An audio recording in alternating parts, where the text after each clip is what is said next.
Bakit nga po kaya? Kasi hindi yun nakikita ng tao. Kundi ginagawa niya, hindi niya nasusuri. Subalit yung dumi ng damit mo, nakikita mo yan. Yung muta ng kapwa mo, nakikita mo.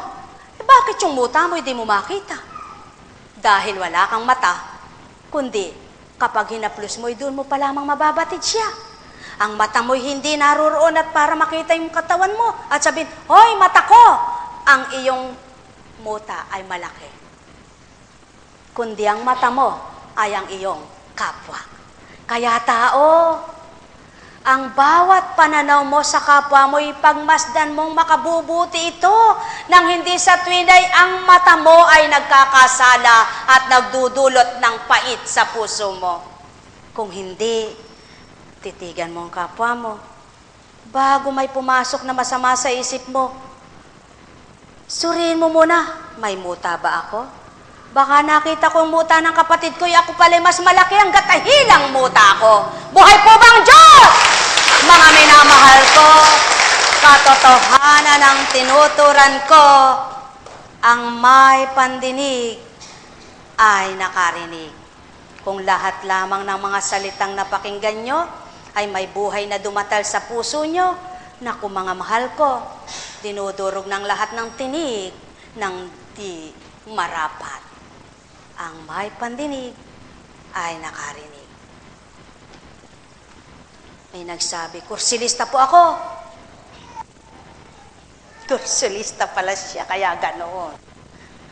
Nako, ako po kay ganon. Ayoko magsambit ng iba. Kaya yung kursilista, sinambit ko, katoliko yon. Di po ba? Nako, ganito ako. Ganyan ako. Nasumpungan ko sa ganun, et cetera. Nako, sabi pa.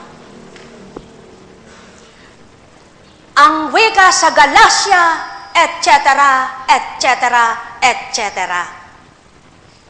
Ba, pinahayag niya na nang lumabas siya sa pinangusapan niya. Aba, may nakita siyang hindi pala kaanib niya. Sinabi niya, may naganap po bang mabuti sa Galacia? Mga ko, sabi ng ama, Mateo, Galacia, Lucas, etc. Mula sa aking salita ito. Ipinahayag lamang ng mga apostol ng Kristo ko.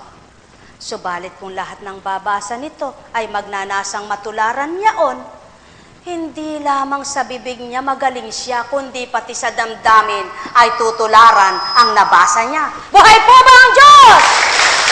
Mga mahal ko, huwag namang sabihin, ba, sino ka po, Kunching? Napakagaling mo naman. Ba't naninira ka ng kapwa? May sinambit po ba? Ang tanong ng ama, may tinuran po bang Pedro, Juan, Maria? Wala. Kaya kung ikaw ay gayon, magnilay ka. Ngunit di rin tinuran ni Apo Kunching na siya'y magaling. Kundi ang tinuturan, kung ikaw ay magaling mangusap, gawin mo ring magaling, ang kalooban mo ay baguhin. Sapagkat kung magaling ka sa pangungusap at kulang ka sa gawa, walang silbi ang mga salita, sapagkat siya ay di hahatulan ng Ama, kundi ikaw ay sa kalooban at gawa mo. Buhay po ba ang Ama? Buhay po ba ang Kristo? Buhay po ba ang Espiritu? Ang may pandinig ay nakarinig. Gising na po ba kayo? Gising na po ba kayo? Hindi ka ngayon. Sabi niya, tembok eh. Binisto ka ng asawa mo sa kanyang action. Hindi siya nagsalita, ha? Pero sabi niya, ibig sabihin, ay, tumbok eh ka. Tama. Buhay po ba ang Diyos? Buhay po ang Diyos. Mabuti pa siya, di nagkakasala. Kung pwede lang ang ano? At ulit-ulitin mong namnamin habang lumalaki ka. Kinikilala mo ang Kristo, kinikilala mo ang Ama, at lumilis ka sa pagkakasala. Kaya lamang po mga mahal ko, wala na pong babalik sa pagkabata. para muli ay hanapin mo ang Kristo. Subalit may pasubali. Ang lahat ng kasalanan ay napapatawad sa taong nagsisisit nagbabagong buhay. Kaya hindi mo na kailangang magnasang bumalik ka sa pagkabata para ikaw magpakita ng mabuti sa kapwa. Kahit ngayong matanda ka, makagagawa ka ng mabuti. Ang naisin mo lamang, ang Kristo'y tanggapin at totoong makipagtotoo sa katapatan. Buhay po ba ang Diyos?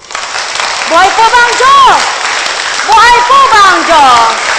Mga kapatid ko, salamat po at di lamang po kayo natutuwa sa biyaya't ginto.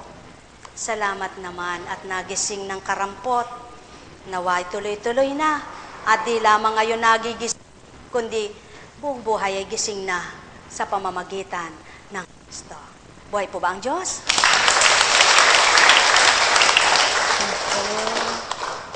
Kabuti ng ginagawa mo sa anak mo.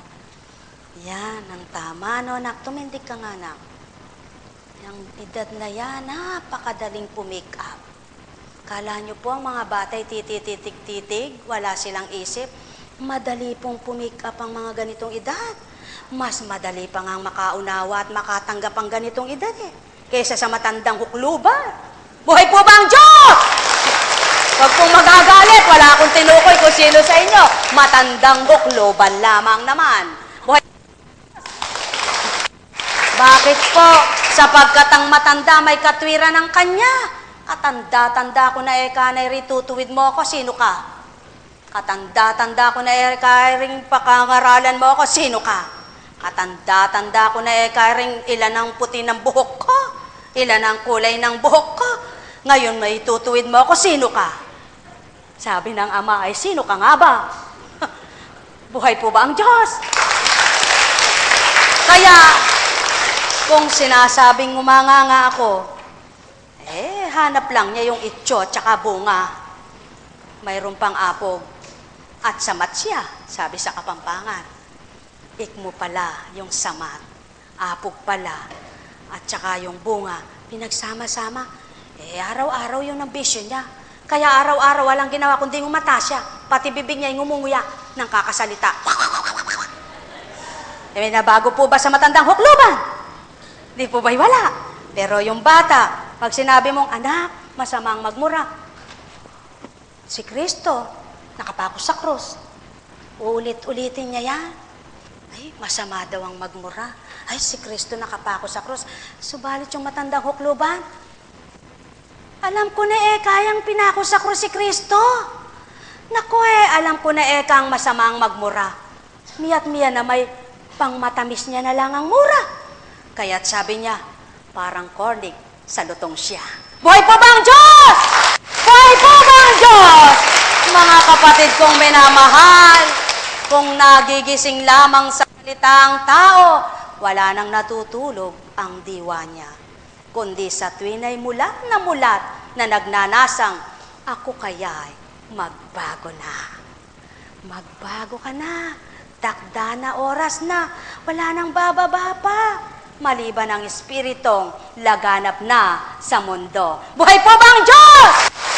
Espiritu ng katotohanan, espiritu ng liwanag, espiritu ng galak, espiritu ng buhay. Kaya taong tumatanggap, patay ba ang pananalig mo? Mabubuhay na. Patay ba ang pag-asa mo? Bubuhayin na. Patay ba ang pag-ibig mo? Buhay na kapag tinanggap mo, Diyos, Espiritu na manahan sa buhay mo. Buhay po ba ang Diyos? Abay, kaano na naman kayang istorya na yan, Yapo Kunching, sana naman niya kinuhang istorya yan. Abay, magbasa ka ng Biblia nang malaman mo mga istorya. Baka binabasa mo naman yung gusto mo lang, dahil yun lang ang alam mong ipaliwanag. Dapat lahat alam mo, para alam ng buong buo ang pagkatao mo'y marunong na kay Kristo. Subalit, sadyang hindi mo matututunan lahat yan kung nag-iisa ka sa dunong mo. Kaya kailangan mo ang Espiritong banal na tataglayin ng buhay mo. O tao, wala ka bang alam at di matuto? Halina, tawagan mo, Espiritu. Sumainyo ang kapayapaan, mga minamahal. Madrama pala yung apo kunching na yan. Yung apo kunching na yan, pamostra-mostra, paeka ang kamay. Para baga eka siyang nangangampanya. Oo, mahal ko, kinakampanya kita. Makilala mo si Kristo